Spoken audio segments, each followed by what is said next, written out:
현재 대한민국 국민들 중에 대통령에게 실망하는 분들이 참 많습니다. 여러 가지 이유가 있겠지만 그 중에 하나는 영부인과 관련된 여러 가지 구설수들이죠. 학력 위조, 주가 조작, 그리고 처가 식구들과 관련된 여러 범죄 정황이 있음에도 불구하고 단지 대통령의 가족이고 친인척이라는 이유로 어떤 법적인 조치도 취해지지 않고 있다는 것에 대해서 많은 국민들이 분노하고 있죠. 이 모든 사건들, 이 대통령 친인척과 관련된 어떤 그런 사건들의 어떤 공통점이 있다면 정직하지 않다는 것입니다. 믿을 수가 없다는 것이죠. 최고 통수권자뿐만 아니라 또 검찰, 법원, 또 각 부처들까지 국민들의 불신을 받고 있는 것이 현실입니다. 사실 요즘 많은 젊은이들 사이에서 대한민국의 미래가 보이지 않는다, 앞이 보이지 않는다라는 말이 공공연하게 들리고 있습니다. 과연 누가 이것에 대해서 책임을 져야 합니까? 우리는 정치인들을 비판할 수 있고 또 각계각층의 지도자들을 비판할 수도 있을 것입니다. 그런데 여러분, 교회는 책임이 없을까요? 교회는 이 비판에서 자유로울 수 있을까요? 대한민국의 미래가 보이지 않는다, 대한민국의 앞날이 보이지 않는다라고 말하는 이 부정직한 사회 현상들에 대한 교회의 책임은 없느냐는 것입니다. 교회는 당당하게 우리 책임이 아닙니다, 우리는 아무 잘못이 없습니다 라고 말할 수 있느냐 하는 것입니다. 세상의 빛과 소금으로 부르심을 받은 교회, 한때 1,000만 그리스도인을 자랑했던 한국 교회는 결코 이 부분에 대해서 책임을 회피할 수 없을 것입니다. 언제부터인지 사람들은 목사를 믿지 않기 시작했습니다. 이미 한참 전에 여론조사에서 목사의 정직도는 승려보다 못하다는 사람들이 많습니다. 요즘은 목사는 곧 사기꾼이나 성범죄자의 이미지로 그려지기도 합니다. 여러분, 이래서 이 나라가 과연 정직하고 투명해질 수 있을까요? 세상의 빛이라고 하는 교회가 이렇게 어두운데 어떻게 나라의 앞날이 밝다고 말할 수 있겠습니까? 그만큼 대한민국 사회가 도덕적으로 어둡고 암울하다는 것입니다. 우리 모두가 인정해야 하는 부분이죠. 적어도 7, 80년 전까지만 해도 예수 믿는 사람 하면 세상이 믿어줬습니다. 도둑이나 사기꾼같이 양심 없는 사람도 예수 믿으면 정직한 사람이 된다고 인정해 줬습니다. 그런데 지금은 상황이 좀 다릅니다. 어쩌다 유별나게 정직한 사람을 보게 됩니다. 그래서 어쩌다 나는 예수 믿는 사람입니다, 나는 손해를 보고 욕을 먹어도 거짓말은 못하겠습니다 하고 버티는 사람들도 있습니다. 그러면 주변 사람들이 그 사람을 보고 놀랍니다. 마음으로 감동도 받습니다. 그리고는 뒤에서 수군수군 하는 말이 있습니다. 예수 믿는 사람 중에도 저런 사람이 있네. 여러분, 이것이 무엇을 의미합니까? 이 세상의 빛으로 부름받은 교회가 정직 부분에서는 안 믿는 사람과 별반 다를 바가 없다는 것이고, 정치인들이나 기업가들 같이 세상 지도자들보다도 교회의 지도자들이 나을 바가 없다는 것입니다. 얼마나 하나님 앞에 이것이 부끄럽고 두려운 일이냐 하는 것입니다. 우리는 이 부분에서 위기의식을 가져야 한다는 것입니다. 그리고 오늘 본문에서 예수님께서 하시는 말씀에 저와 여러분이 귀를 기울일 수 있으셔야 한다는 것입니다. 분명한 것은 하나님은 거짓말을 미워하셨습니다. 거짓말하는 자를 멸시한다고까지 하셨습니다. 시편 5편 6절과 7절을 보면 거짓말하는 자들을 멸망시키시리이다. 여호와께서는 피 흘리기를 즐기는 자와 속이는 자를 싫어하시나이다. 오직 나는 주의 풍성한 사랑을 힘입어 주의 집에 들어가 주를 경외함으로 성전을 향하여 예배하리이다. 시편 기자는 거짓말하는 자들을 하나님께서 멸망시키실 것이라고 말씀하고 계시다는 것입니다. 예수님도 요한복음 8장 44절 이하에 분명히 이런 말씀을 하셨어요. 사탄이 거짓의 아비이기 때문에 거짓말하는 자들은 사탄의 자녀요, 처음부터 마지막까지 살인하는 자요, 그 속에 진리가 없기 때문에 거짓말을 마치 자기의 무기처럼 사용한다고 하셨습니다. 그런 의미에서 하나님은 거짓말하는 자를 미워하십니다. 왜요? 거짓말하는 것이 내가 사탄의 자녀임을 증명하는 일이기 때문에 그렇습니다. 그런데 하나님을 아버지로 부르는 우리가 거짓말을 예사로 하고 산다면 과연 하나님이 기뻐하실까요? 여러분, 거짓말도 습관이 된다는 것을 아셔야 합니다. 거짓말이 삶의 방식이 된다는 것을 여러분 분명히 아셔야 합니다. 예수님 당시, 오늘 본문이 쓰여진 이 예수님 당시에 유대 사회는 거짓이 난무한 사회였습니다. 성전에서 제사 드리고 기도할 때는 거룩하고 정직한 백성처럼 보였지만 그들이 성전 밖으로 나오면 상습적으로 거짓말을 하는 사람들이 많았습니다. 그런 그들이 이 거짓말을 하기 위해서 상투적으로 사용하는 것이 뭐였냐면 오늘 본문에서 예수님이 언급하신 맹세였습니다. 여러분, 이 맹세라고 하는 건 사실 나쁜 게 아닙니다. 구약에 보면 하나님께서 맹세하라고 하셨습니다.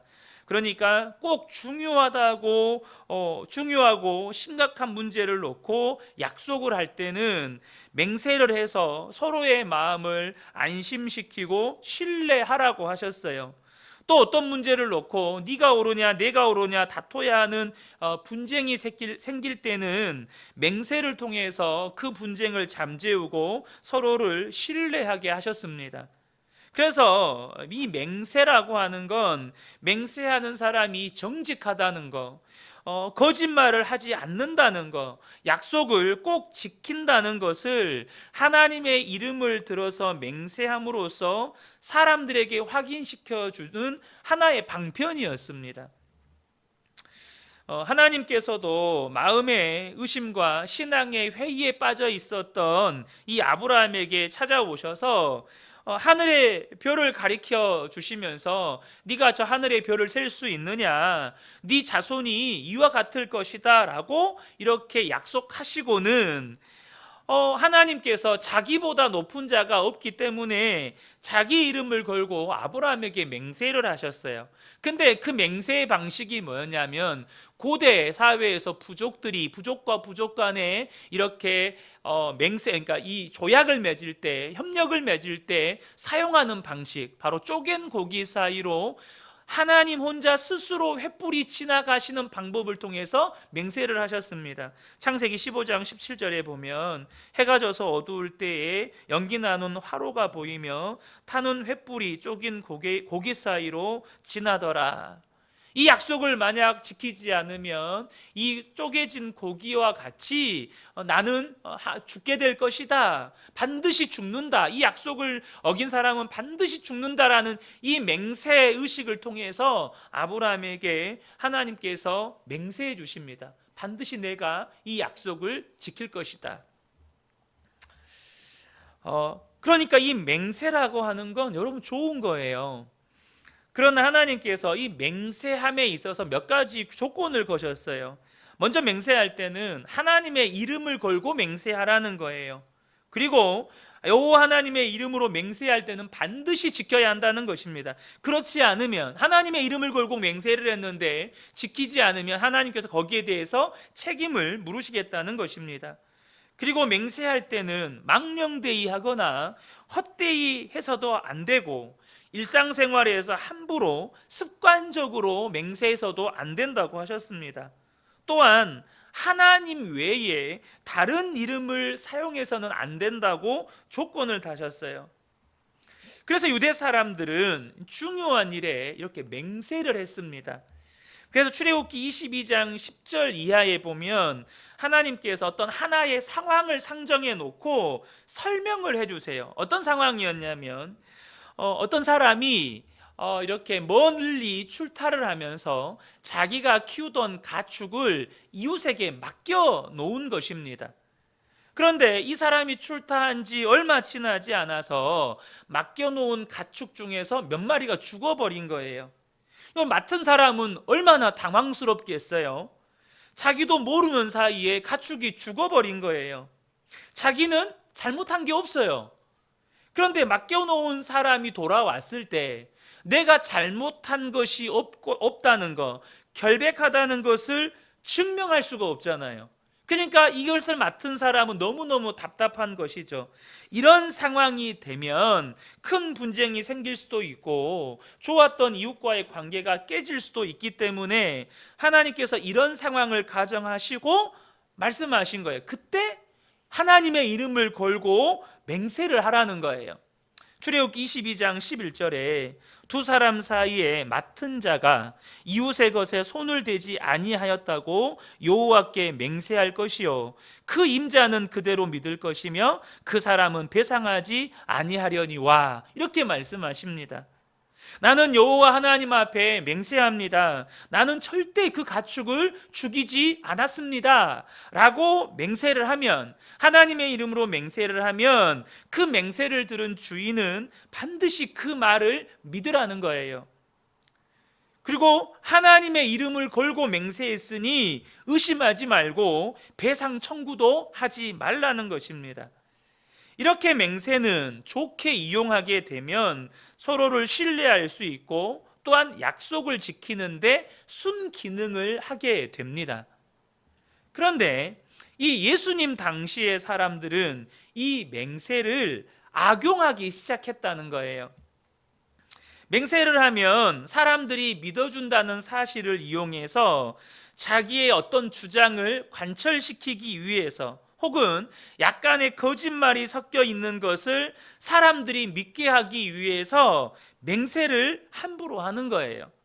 그런데 맹세를 하는데 하나님은 반드시 여호와 하나님의 이름을 걸고 맹세하라고 했잖아요. 그리고 하나님의 이름을 걸고 맹세를 했다가 안 지키면 책임을 묻겠다고 하셨잖아요. 그러니까 하나님의 이름을 걸고 맹세하기에는 겁이 나는 겁니다.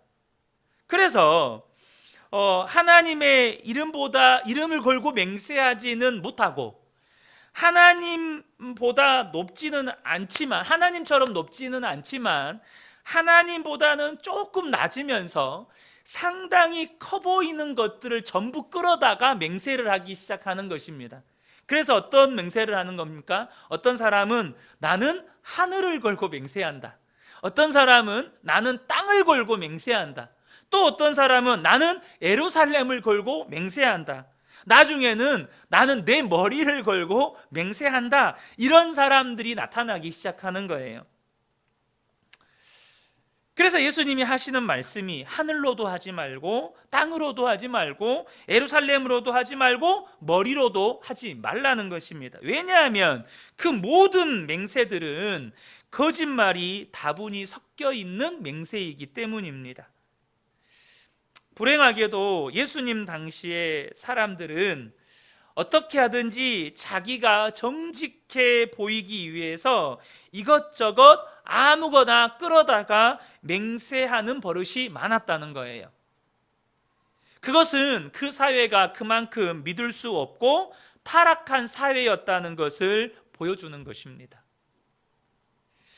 지금 대한민국 사회에서도 우리는 정치인들이나 고위공직자들이 자기가 정직하다는 걸 보여주기 위해서 정치 생명을 걸겠다, 장관직을 걸겠다, 이렇게 맹세하는 분들의 이야기를 아마 여러분들 뉴스나 기사로 들어보셨을 것입니다. 그런데 여러분, 사회적인 지도자들을 예외로 두고요, 우리 그리스도인들 중에도 그런 사람들이 있다는 것입니다. 저는 교회 다니는 사람입니다. 저는 어디 교회 집사입니다. 저는 어디 교회 장로입니다. 저는 몇 대째 기독교 집안입니다. 내가 어떤 하는 말들 혹은 나의 행동을 정당화하기 위해서 그 앞에다가 갖다 붙이는 게 있어요. 나는 예수 믿는 사람이라고, 나는 몇 대째 기독교 집안이라고, 내가 이런 직분을 가지고 있는 사람이라고. 자신의 말을 뭔가 좀 더 설득력 있게 상대방에게 들리게 하기 위해서, 내 말을 좀 더 믿게 하기 위해서 거기다가 뭘 갖다 붙여요. 그게 현대판 맹세라는 겁니다. 자기가 거짓말하지 않는다는 거, 자기가 믿을 수 있는 사람이라는 것을 상대방에게 어떻게 하든지 어필해 보려는 그런 마음이 거기에 표현되어 있는 거예요. 그러나 여러분, 이미 거기에는 자신이 정직하다는 것을 어떻게든 드러내 보이기 위해서, 자신의 말을 상대방이 어떻게든 믿게 하기 위해서 그 앞에다가 뭔가 수식어를 붙였다는 건 자신이 정직하지 못하다는 것이 숨어 있는 것입니다.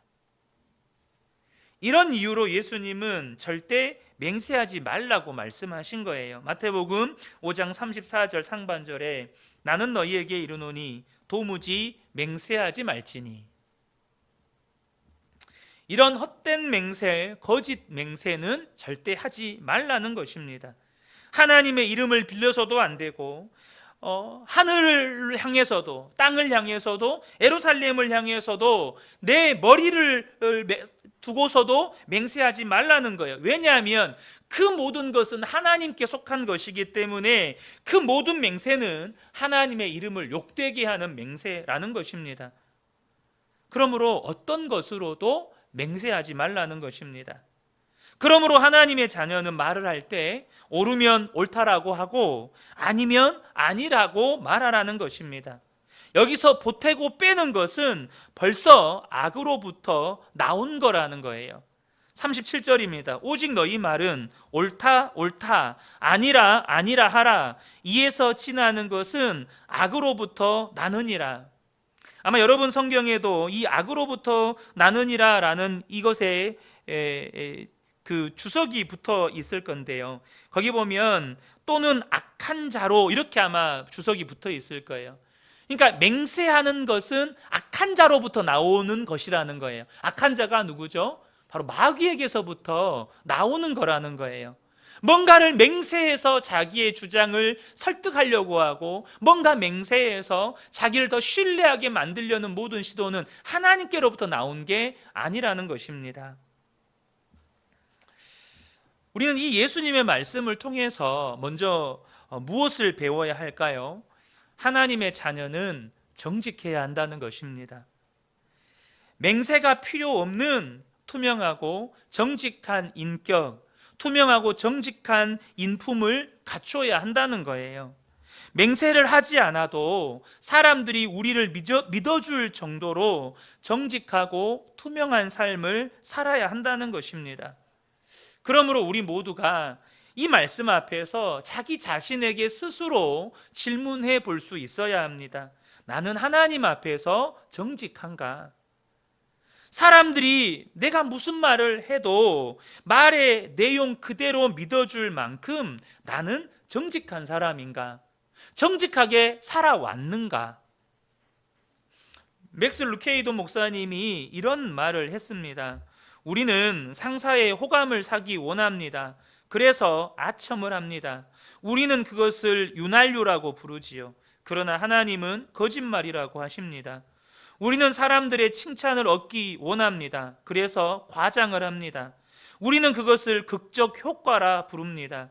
그러나 하나님은 거짓말이라고 하십니다. 우리는 사람들의 존경을 받기 원합니다. 그래서 갚을 수 없는 빚을 지고 분에 넘치는 집에서 삽니다. 우리는 그것을 성공이라고 합니다. 그러나 하나님은 거짓된 삶이라고 말씀합니다. 여러분, 우리가 좀 더 솔직해져야 합니다. 세상이 거짓되면 거짓될수록 정직하게 살기가 정말 어렵습니다. 나 혼자 정직하려 하다가 도리어 거짓된 사람들에게 속아버려요. 그래서 나중에는 손해를 봅니다. 그러다 보면 스스로 생각하는 거죠. 아, 정직할 수 없구나. 그래서 자기도 적당히 세상 사람들처럼 말하고 행동하기를 시작합니다. 그리고 내가 그렇게 말하고 행동하니까 모든 사람을 같은 색깔로 보기 시작합니다. 저 사람도 나처럼 적당히 속이겠지. 저 사람도 나처럼 적당히 타협하겠지. 저 사람도 나처럼 100% 진실로 말하는 게 아니겠지. 다 그렇게 말하고 행동한다고 그런 행동하는 사람으로 받아들인다는 거예요. 결국은 나도 모르게 내 안에 하나의 고정관념이 생깁니다. 뭘까요? 정직하면 손해본다. 안 믿는 것이 상책이다. 여러분 그런 말씀 들어보셨잖아요. 세상에서 사람이 정직하면 손해본다고. 사람이 저 말 100% 믿으면 안 된다고. 그리고 어쩔 수 없이 꼭 믿어줘야 되는 상황이 오면 믿어주면서도 속으로 그런 생각을 해요. 내가 속는 셈 치고 믿어준다. 믿어주면서도 속으로는 내가 속는 셈 치고 믿어준다. 그렇게 선심성 신뢰로 덧칠을 합니다. 그러니까 다 의심을 받고 서로를 의심하면서 사는 거예요.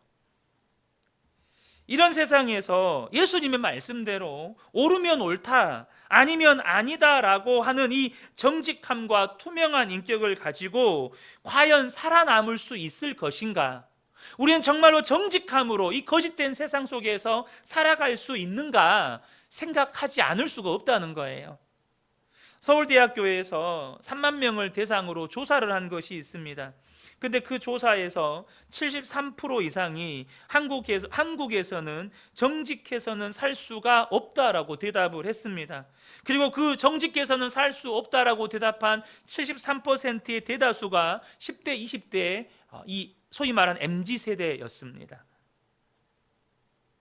여러분 이렇게 정직하지 못한 세상에서 나홀로 정직해서 살아남을 수 있을까요? 다니엘 웨스터라고 하는 사람이 이런 말을 했습니다. 이 세상에서 진실만큼 강한 것이 없다. 그러나 한편 진실만큼 이상한 것도 없다. 이 사람은 신실한 그리스도인이기 때문에 진실만큼 강한 것이 없다. 진리가 진실이니까 그렇게 말했습니다. 그런데 세상에서 진실만큼 이상한 것도 없다는 거예요. 왜 진실이 이상하다고 말했을까요?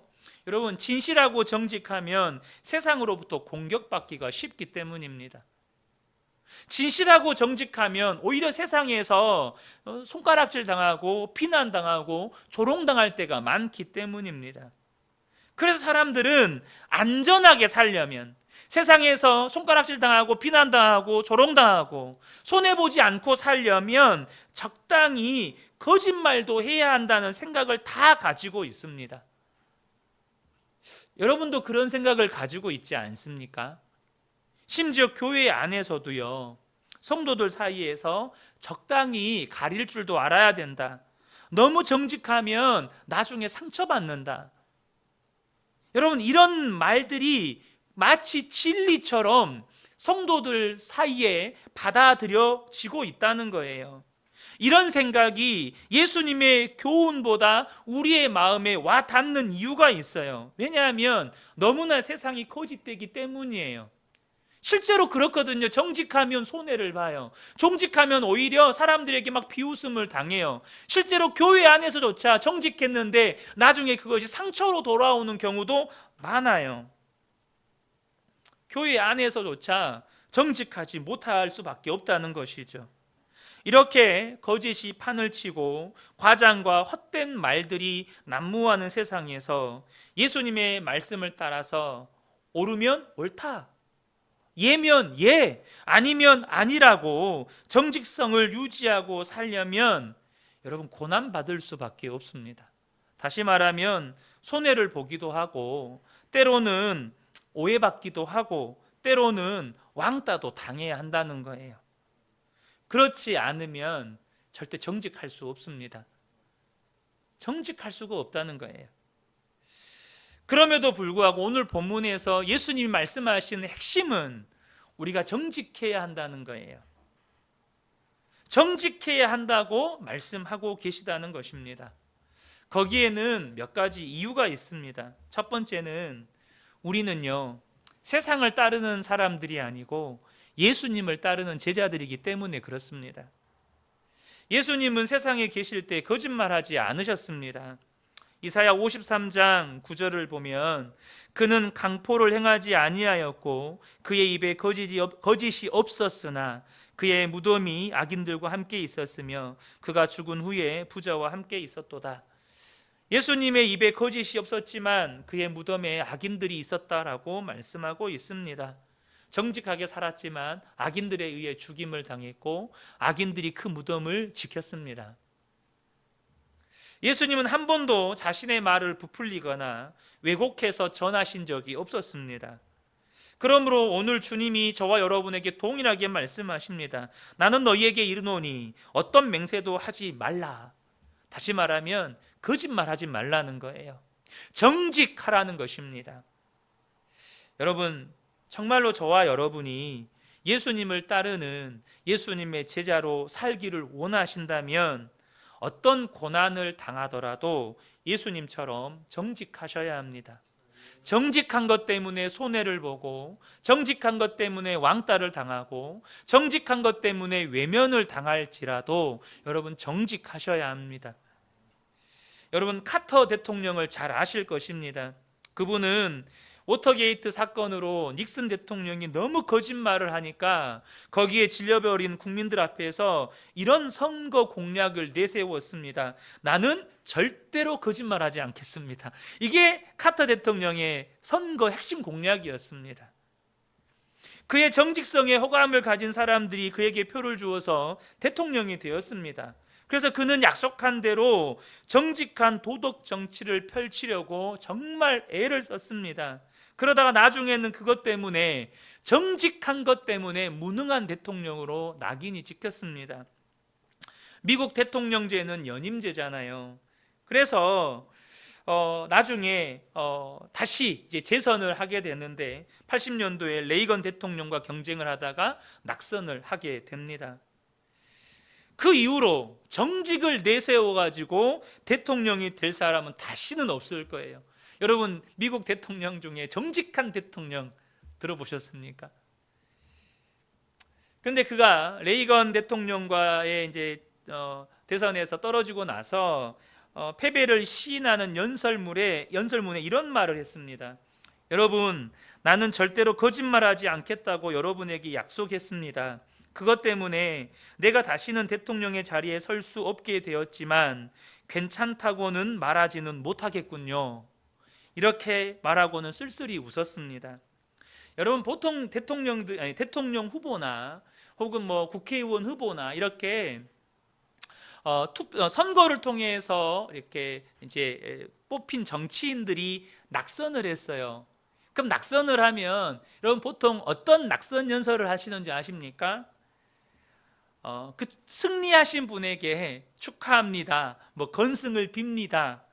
이런 비록 낙선했지만 다음번의 이미지를 위해서 속에 없는 말을 합니다. 속은 썩어 문드러지는데, 속은 너무너무 막 찢어지는데 굉장히 뭐 축하한다고 뭐 건승을 빈다고 막 그런 말을 해요. 근데 카터 대통령은 자기가 끝까지 거짓말하지 않는 대통령이 되겠다는 그 약속 때문에 이 낙선 메시지를 하면서도 뭐라고 이야기합니까? 괜찮다고는 말하지 못하겠군요. 제가 괜찮다고는 말을 못하겠습니다. 끝까지 그는 정직하려고 애를 썼다는 거예요. 잘 아시는 것처럼 카터 대통령은 신실한 그리스도인입니다. 카터 대통령은 현역 대통령으로 있을 때는 정말로 무능한 대통령이라고 손가락 받았지만 퇴임한 이후에는 미국 사람들로부터 혹은 전 세계 사람들에게 가장 존경받는 대통령 중에 한 사람이 되었습니다. 집이 없는 사람들의 집을 지어주기 위해서 전 세계를 누비고 다녔고, 이 카터 대통령은 대한민국과도 굉장히 연이 깊은 인물입니다. 여러분 94년도에 미국이 북한의 핵 문제 때문에 평양을 타격하려고 했었습니다. 평양을 이 항공모함에서 비행기를 띄워서 평양을 폭격하려고 했었습니다. 그 직전에 카터 대통령이 북한을 방문해서 김일성 주석과 회담을 통해서 북핵 위기를 해결했었습니다. 그래서 2002년도에 노벨 평화상을 받은 인물이죠. 여러분, 대통령이 되지 못하고 무능한 대통령이라고 욕을 먹든지 간에 예수의 제자가 되기를 원하는 사람은 정직해야 합니다. 정직해야 한다는 거예요. 우리도 그래야 한다는 것입니다. 두 번째는 하나님은 정직한 자를 축복하시기 때문이라는 것입니다. 여러분, 혹시 지금 진실을 말해야 하나, 진실을 말하지 말아야 하나, 혹은 여러분이 하고 있는 어떤 일을 하면서 내가 정말 정직해야 하나, 정직하지 않아도 되나? 이렇게 정직하지 않고 해도 되나? 이런 딜레마에 빠져 있다면 그것을 결정하기 이전에 이 질문을 먼저 하시기 바랍니다. 거짓말하는 나를 하나님은 과연 축복하실까? 거짓으로 일하는 나를 하나님은 과연 나를 축복하실까? 당장 저와 여러분이 몇 마디 거짓말로 돈을 더 벌 수도 있고, 계약을 따낼 수도 있고, 남들보다 앞서갈 수도 있고, 좀 더 빨리 성공할 수도 있습니다. 그러나 여러분, 성도는 멀리 볼 줄 아는 지혜가 있으셔야 합니다. 멀리 볼 수 있으셔야 한다는 거예요. 거짓말하는 자를 축복하지 않으시는 하나님은 반드시 저와 여러분의 삶에 보여주실 것입니다. 오늘의 성공이, 거짓말로 이루어낸 오늘의 성공이 내일의 실패가 되게 하시고, 거짓말로 이루어낸 오늘의 안전이 내일의 낭떠러지가 되게 하신다는 거예요. 그러므로 우리가 정직하셔야 합니다. 고난받아도 정직하셔야 합니다. 하나님 반드시 축복하십니다. 세 번째는 우리가 진실하고 정직해야 세상이 구원을 받고 변화될 수 있기 때문입니다. 여러분, 한번 생각해 보십시오. 우리는 십자가 복음을 전하는 사람들입니다. 진리를 전하는 사람들이에요. 그것을 위해서 세상으로 부르심을 받은 사람들입니다. 복음을 전하고 진리를 전하는 자들이 정직하지 않아요. 투명하지 않아요. 정직을 의심받아요. 그러면 우리가 전하는 진리의 복음을 누가 믿겠습니까? 우리가 전하는 복음은 진리인데 진리를 전해야 하는 우리가 정직하지 않고 투명하지 않다면 도대체 우리가 전하는 복음을 통해서 누가 구원을 받을 수 있겠느냐는 거예요. 투명하지 않은 우리를 통해서 누가 하나님의 영광을 볼 수 있겠느냐는 것입니다. 우리가 이 세상을 구원하려고 하는 하나님의 뜻을 마음에 두고 그 뜻을 이루기 위해서 사는 사람들이라면, 여러분, 그런 사람들이 정직하지 않고 투명하지 않는데 어떻게 이 세상에 하나님의 뜻을 이룰 수 있겠느냐 하는 것입니다. 그러므로 사랑하는 성도 여러분, 우리가 고난을 당해도, 때로 세상 사람들에게 비방과 조롱을 당해도, 가난해지고 십자가를 지고 때로는 출세를 못해도 여러분, 정직해야 한다는 것입니다. 그럴 때 하나님이 우리를 통해서 일하시기 시작하십니다. 우리를 통해서 하나님의 나라를 이 땅 가운데 이루어 가시고 하나님의 역사를 이루어 가신다는 것입니다. 우리는 예수님처럼 진실을 말하고 예수님처럼 정직해야 합니다. 새 사람을 입은 하나님의 자녀들을 향하여서 사도 바울이 에베소서 4장 25절에 이렇게 교훈합니다. 그런즉 거짓을 버리고 각각 그 이웃과 더불어 참된 것을 말하라. 이는 우리가 서로 지체가 됨이라. 각각 거짓을 버리고 각각 그 이웃과 더불어 참된 것을 말하라는 거예요. 그러나 우리가 한 가지 인정하셔야 할 것이 있습니다. 뭐냐면 우리의 힘으로 정직할 수 없다는 겁니다. 우리의 힘으로 정직하기 어렵다는 거예요. 그러므로 우리에게는 시편 51편 10절에 다윗의 기도가 필요합니다. 시편 51편 10절에 하나님이여 내 속에 정한 마음을 창조하시고 내 안에 정직한 영을 새롭게 하소서. 다윗이 하나님의 범죄로 말미암아 밧세바의 간음의 죄로 말미암아 징계받고 난 다음에 하나님 앞에 간절히 무릎 꿇고 기도했던 내용 중에 하나가 하나님이여 내 속에 정한 마음을 창조하시고 내 안에 정직한 영을 새롭게 하소서.